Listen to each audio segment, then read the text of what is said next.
Right, here we are then. We've got the Swift Bolero 684 FB. This one particular on the 2012 130 brake, and we're gonna get it hooked up and ready to go. So this is going to be a handover video demonstrating how to set these vehicles up, how to use the gear inside of them, and then how to obviously winterize and drain them. So the hookup I've just put in there, that is not only going to power the high powered systems in the vehicle such as the fridge, the heating and the hot water, but it is also going to charge either vehicle or engine battery for us while it is plugged in. So very important. So once that's plugged in, my next step would then be to go to the gas locker, which is here. At the minute we've got a 6 kilo propane bottle in there. So we come to that. On top you'll notice the dial has open and close. So we'll open the dial on the gas. And if you've got one of these green buttons in your motorhomes, then what you want to do is every time you go to set this vehicle up, get the ignition key, push that in. Now that is going to reset your gas system and prime it up for you. So as it stands, we've got power to the vehicle and we've also got gas. You'll notice just down there we've got a grey waste tap. So just here you see it's hung up in the pipes, so this is your grey waste. Now if you turn this tap, it will empty your wastewater tank. So that's how we're going to drain off the wastewater, by opening that grey tap just down there. Towards the back there's something else that needs to be emptied while we're using the vehicle, which is the cassette toilet.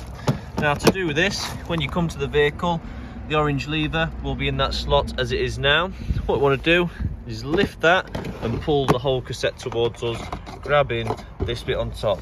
Now looking at that, need to slide that back in just there. Grab the handle off the top. You can take the cassette over to the designated area. Now you can do this by carrying it.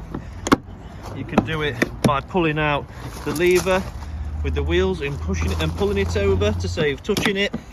And then when you're done, you can collapse that back in and push it behind, quite hard with one hand, just behind that slot there. Now to empty, you want to get it between your feet.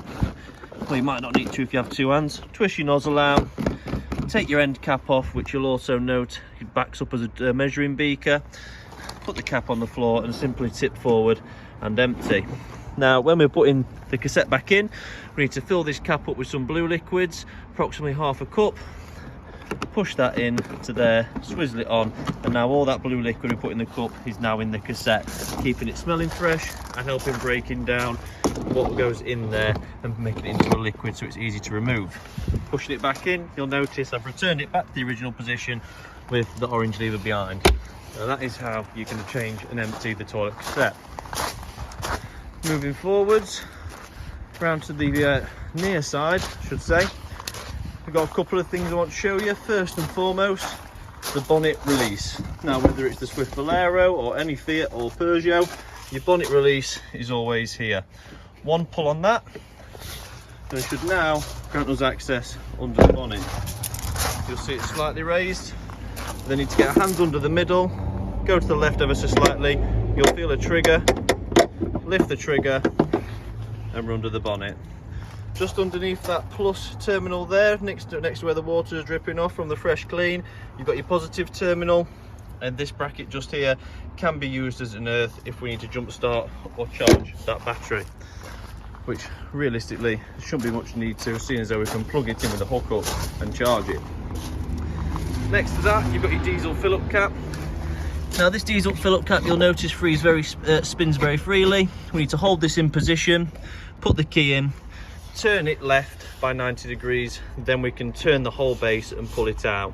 To put it back in, it's the exact same reverse. So we push it in, hold the base, put the key in, turn it 90 degrees, and then that'll lock it in place.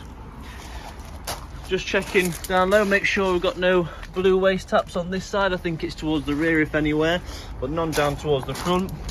If I open up this locker just here, you'll notice we are now under the sofa seat in the front, and we actually have access to both of our leisure batteries. So underneath here you've got two 12 volt 92 amp hour batteries, so plentiful enough for plenty of wild camping. If that's not satisfactory enough for your wild camping, you can uprate them to two 110 batteries, which is obviously just going to allow that power to last longer. So your wind out canopy, it's a bit by the by, obviously filming with one hand, quite difficult to get that set up, but you want to put the hook into this end just here, twist it round, and the canopy will come out so far. Now what you want to do is get the canopy out to approximately 1 metre, or wherever, if you can get it closer and still reach it, even better.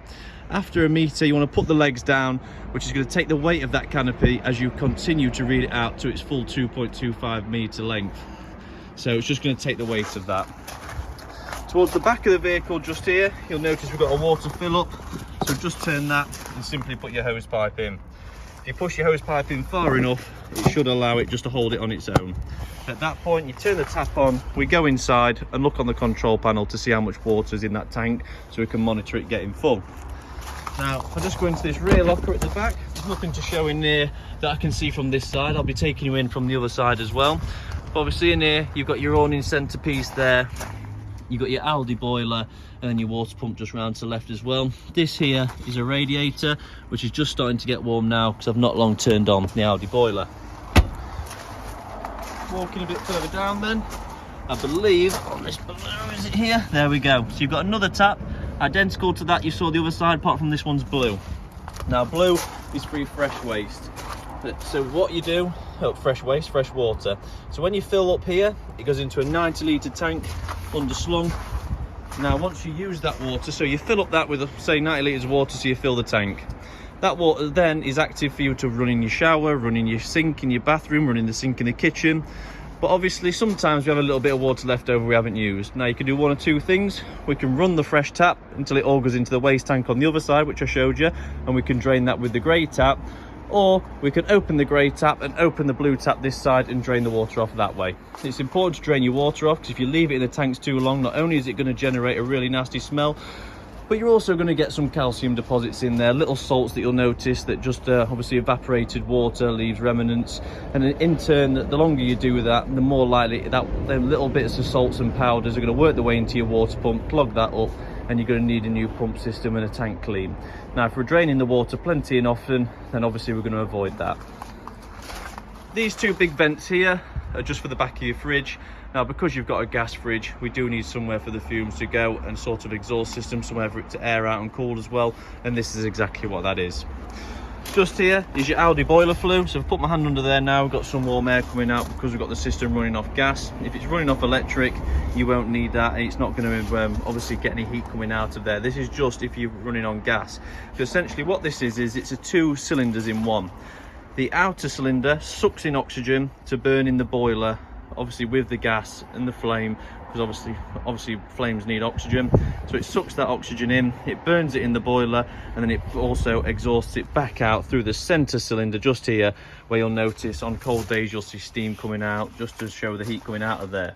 Now in winter, a good trick for this, if you're not using your vehicle, the blue elasticated overshoes you have to wear around factories, you can always put one of those around this here just to stop any creepy crawlies going up there, putting spiders webs up there, because what's going to happen over autumn is debris is going to fall off trees, dead leaves, dust, pollen, and it's going to go into there, and if you've got old cobwebs in there, it's going to catch everything, and it isn't going to block it up fully.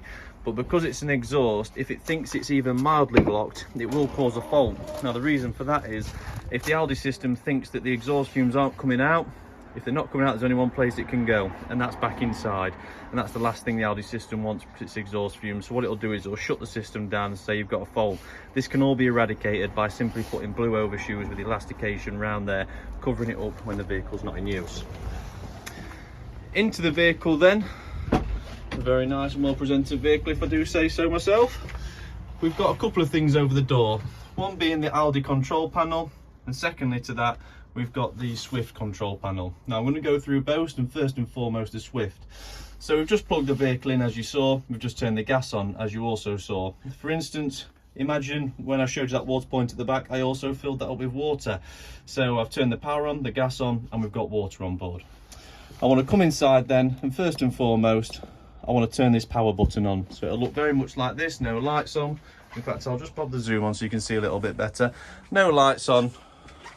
Come inside, turn the power on. That's going to activate a couple of your lights straight away. If I then view levels, I can see we've got fresh water in the tank, plenty of battery on each side there as we're in the green. The vehicle could probably do with a little bit of a charge. But no, because I know I've got water in the system, I can now turn my water pump on. We don't advise turning the water pump on with no water, because what it's going to do, it's going to keep running until it tries to build water pressure with air as the system is empty. So always good to make sure that you've got water in your system by clicking view levels before turning your water pump on. Once your water pump's on, obviously that means now I can go to the sink unit. I take the board out and I can run water through and I can have a shower. Well, a cold shower, because I've not yet got to the Alde heating where I'm going to make the water warm for you.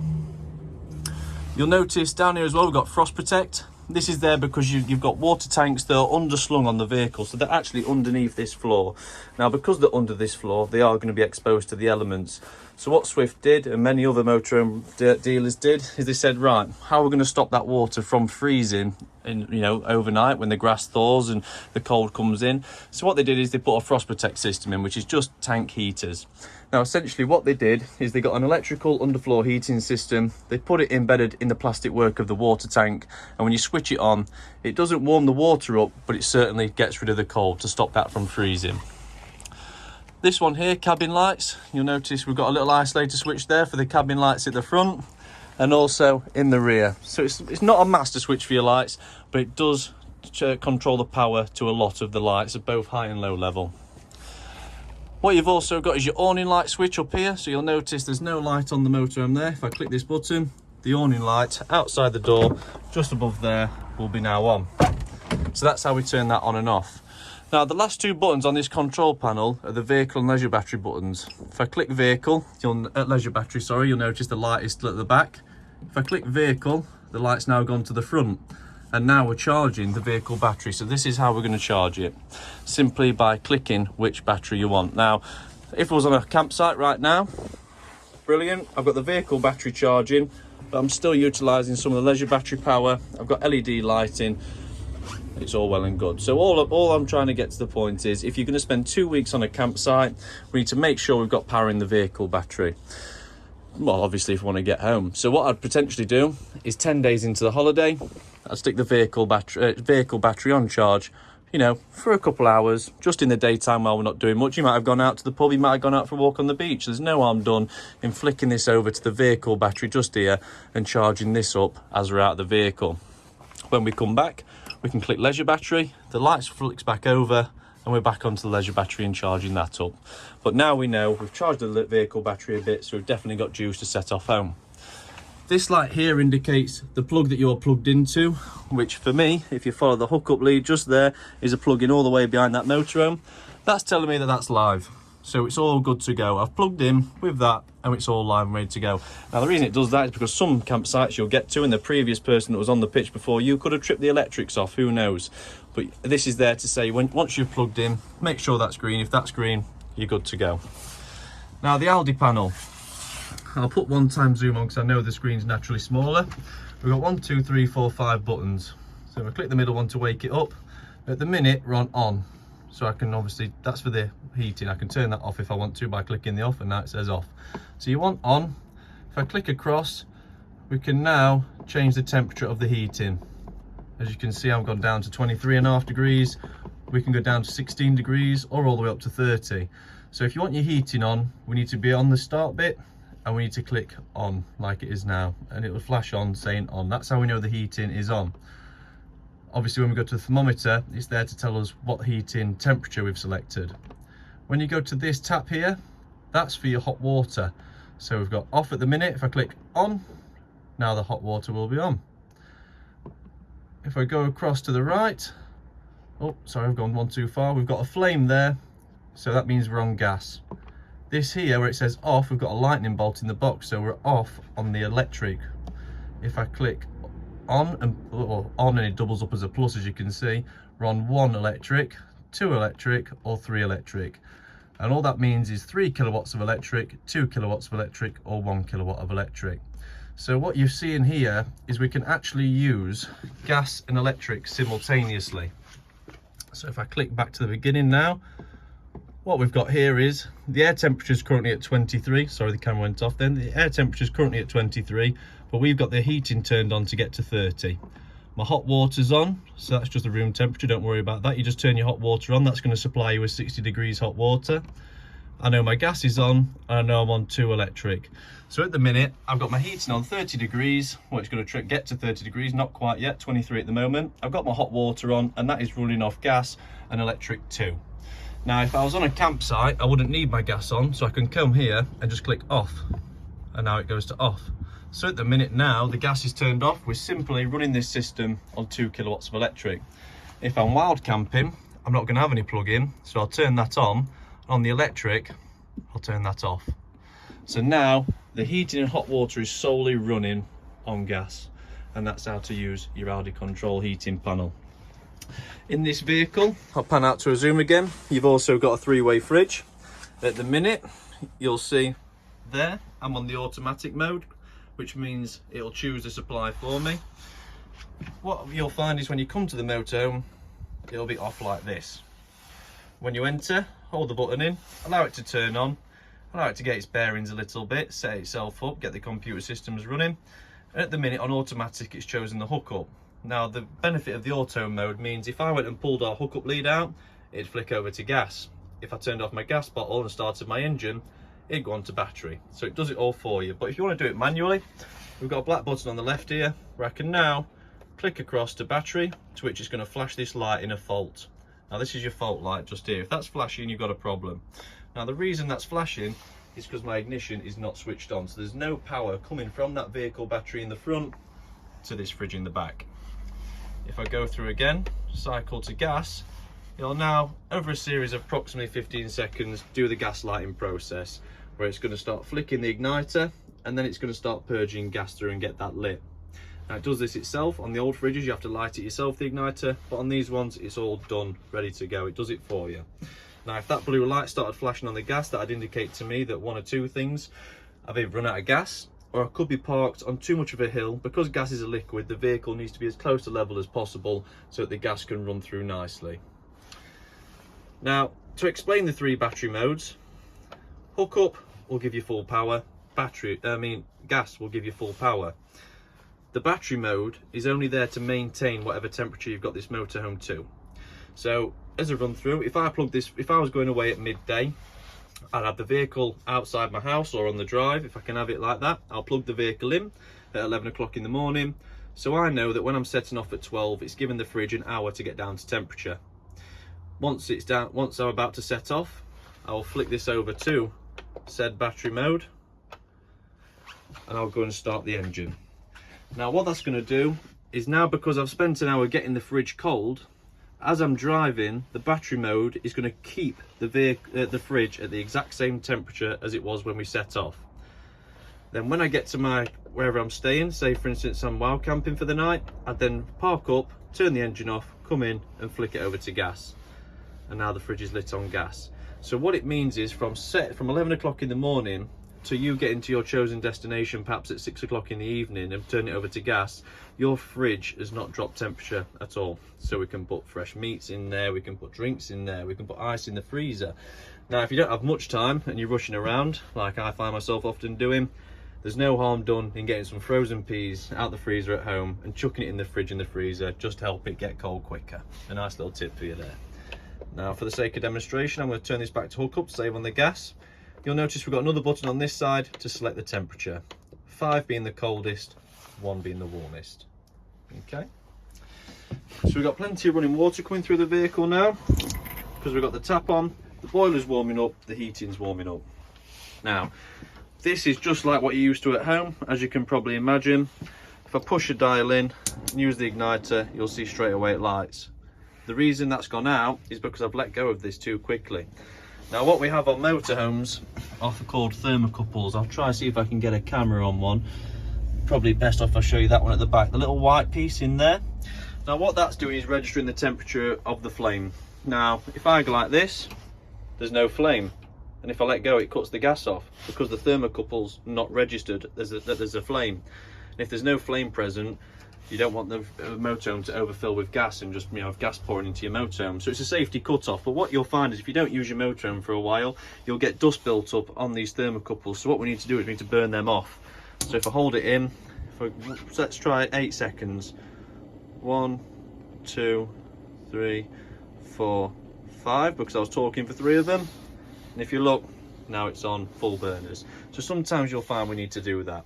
Now none of these gas hobs will work unless this glass screen is fully retracted back, and if you notice another one here, that's because it's a heat shield. If these hinges, sorry, aren't all the way back with the glass in it, what the oven's going to say is, I've got no heat shield, so I'm not letting you have any gas. Because the minute you put a pan down on there, the heat gets pushed there and it gets pushed there. And these are all flammable items around here, so that's why we need the glass screen back. Your microwaves are pretty self-explanatory. Click start and stop and cancel. Oh no, rushed it too much on that one. Start and go. We can auto defrost. You've got clocks on here, power settings. Hold on. Just need to give it a twist. I don't know how you work microwave. I don't do much cooking at home, as you can probably see. Microwave on, stop, and then if you cancel, it'll get rid of the time set, then you can set a new amount of time. When we're traveling, always take the microwave plates out and put them somewhere sensibly placed, just so they're not going to come out, because if you went round a roundabout too fast and that hit the door, the weight of the plate will push the door open and it will simply smash on your side. Seen it all before. Luckily in this one the oven's offset, so usually what I've seen before is the glass screen's down, the microwave plate comes flying out, first place it lands is straight on the glass hob as well, and it smashes both of them. So just always make sure we're taking that out before we're travelling. And also, if you want to save a headache, always take out the trays and the shelves in the grill and oven, because they're going to rattle like crazy. Now, speaking of draining the motorhome down, we've got the winterization. It's coming to that time of year where we need to get all the water out of our motorhomes to stop them freezing overnight and expanding and cracking tanks and pipes. Just down there, you'll notice we've got a yellow lever. Now, if I crouch down just to here and lift this lever, you hear that noise? That is me now draining this 10-litre boiler. If I close it back off, the pump over there will refill my boiler, and when it's refilled, it'll cut off. There we go, just like that. So now the water that we've used has been refilled, we're all good. But obviously if we was done using this motorhome and we wanted to pack it away, we'd need to come to the control panel, turn the water pump off to make sure it doesn't refill the boiler. We need to then open that yellow tap, open the blue one outside just down there, open the grey one outside just down there, and open all the taps up in the motorhome to suck all the water back out the taps, back out the hoses and out the water tanks and onto the floor, meaning every ounce of water has now been taken off of this motorhome. Putting the bed back down. Into the kitchen then, I'm just going to have a bit of a look around, see if there's anything worth noting. Obviously you've got your drain board in there and your swivel trays, which is all well and good. Down at the bottom of the oven, you've got a lovely compartment just there, of which you'll notice on the left hand side some taps. On the right you've got a plug, which is there to power for the igniter and other bits like, not the igniter, sorry, for your microwave, don't know why I said igniter. And just up there you've got two taps. Now those taps are in the perfect position at the moment, and what you'll find is there down here it even shows you what taps do what and obviously how to have them in the set positions. Now they're there more for engineers than yourselves. They're there so we can isolate the gas to the cooker so that you can continue to live your life in the motorhome. Someone can isolate the gas for your cooker and work on it there and then and get it fixed if you ever need it to be. So it's there more for safety. Everything needs an isolation point. We've got a carbon monoxide and a smoke on the side. Obviously both need to have the batteries checked every year just to make sure they're running. In your cupboard storage, you've got some nice shelving units. They click back really nicely, nice deep lockers. All individually switched lights here as well, same as your readers in the front. To get your table round, you've got a little pin down at the bottom we can pull, and then, I want to do it the other way around. And then simply once you've pulled that pin, we can slide the table around, which means now everyone has got access to that table, you see. So it's nice and spread out, nice and accessible, and obviously it just means then that the person that's on this seat just here, if I stand back, you'll just see the person on that seat gets full access, or perhaps even the people in the cab. Now if we spin that back round, if we're travelling anywhere, it's always good to spin it back round and put it in position, because that is at its strongest point, to stop weakening the table by bouncing around on the bumpy roads when it's all the way around in this position. So when we travel, always just like that. Now, underneath the bench seat in the front, if I lift this up, you'll notice you've got a cavern of storage. You've got some infill cushions for the front bed, and you've got another radiator over there. The heat of that radiator is going to come up through them vents underneath as well. Underneath this seat, sorry, is that storage locker with your batteries that we saw from the outside, nice and accessible. So have a look round, not much there. You've got your weight plate just down there, so you can check your gross vehicle weights and everything else, not that you really need to.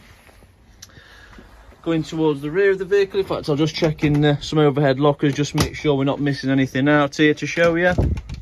Here we go, look, solar controller. So you've got a twin charge solar just there. Flashing light means obviously it's charging, it's just show on there. Green flashing full battery on both sides there from the solar. That's got as charged as that will get it. And that's charging your vehicle and leisure battery. On this side you've got your fuse board with your main fuse up at the top for your high voltage systems, and your low voltage down at the bottom just underneath here, which you can see. All these here are for your 12 volts, so which is things like some of your LED lighting, your igniter for your fridge and your oven, even the igniter for the boiler. You've got various circuits on there. You'll have 12 volt circuits around the vehicle. You'll have all these little bits and bobs that are powered off the battery. Now, it's always good to keep a pack of these fuses with you, just in case one ever goes. If you get a multi-pack, you'll get all of those in one pack. And if you ever need to change one, it's there to be done. The system shutdown will turn everything off and on, which is your main fuse board. And then what you've got, you can see heating system, charger. Now, these are just isolation points. Like I said, everything needs to be able to be isolated. So if I push in that orange light, it'll turn the heating system off. And if I push in the green light, it'll turn the charger off. But obviously, it's always good to keep them both on. The reverse polarity up there, that will come on. Say for instance, if you bought a hookup lead from Europe and it's been wired in differently, your neutrals in your live rather than your live in your live, so on and so forth, that light's going to come on if you've got reverse polarity, which just means the cable's the wrong way round. Towards the rear of the vehicle, like I was getting to, you've got a wardrobe on one side with your Alde heating fluid in the back of there. Sorry, it is behind the carpets. We like to take them up for handovers to make sure they don't get dirty. And your awning tools in here. But behind there is your Alde heating liquid. And basically, again, engineer territory. This is where they're going to go. This isn't where they bleed the Alde system from, but this is where they fill it with the liquid. So it needs to be nice and accessible when an engineer is looking. Up at the top, you've got your TV aerial. The red light signifies that it's on. If you look at the bottom, you might struggle to see in this light, but I've actually got an on-off switch just there, so I can turn it on and off. And then you've got low and nominal frequencies, so we can change the frequencies. To get the best picture, you want to undo your twist clamp at the top, like that, push the aerial up, and then tighten it back up. And then usually if you've got a helper in the front, you can twist the aerial as they're telling you sat in that nice comfy lounge, which is the best picture or not. If we're traveling, driving anywhere at all, this needs to be brought down, stop it catching on trees and overlooking branches, and twisted up tightly just like that.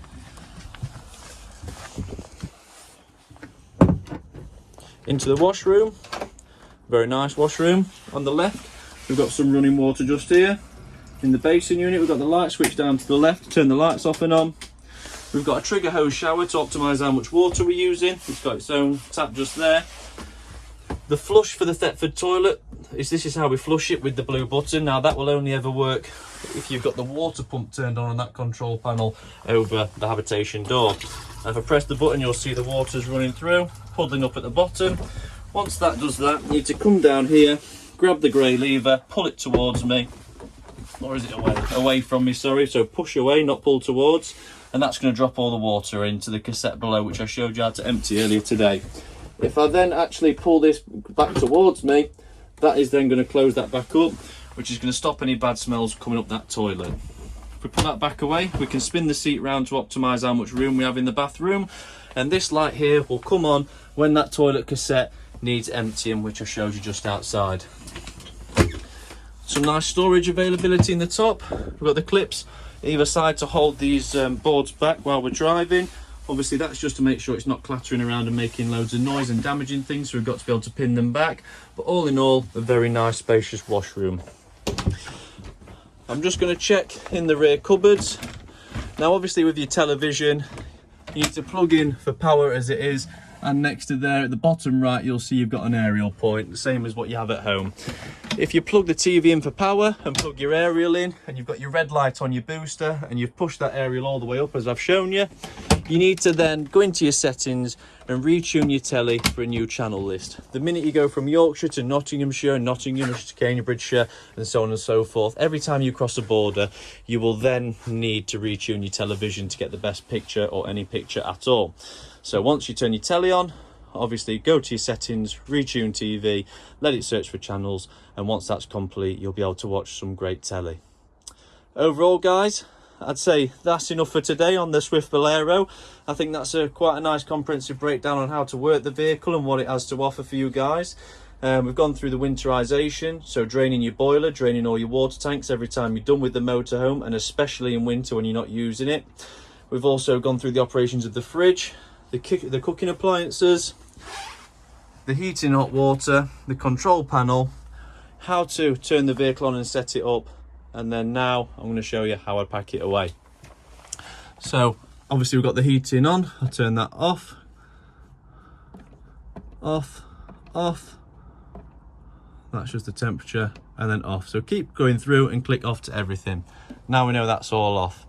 I can turn my frost protector off, I can turn my water pump off, and I can turn my power off, because we're now done with the motorhome. You'll notice if I come round here, even though I've turned the power off, the fridge is still running. So I need to come to this and hold the off button. That is now off. Now typically if I was actually driving somewhere, like I said earlier, the trays would be out and the microwave plate would be out. I'd have them stored away somewhere nicely. I'd make sure the table was swung round in position.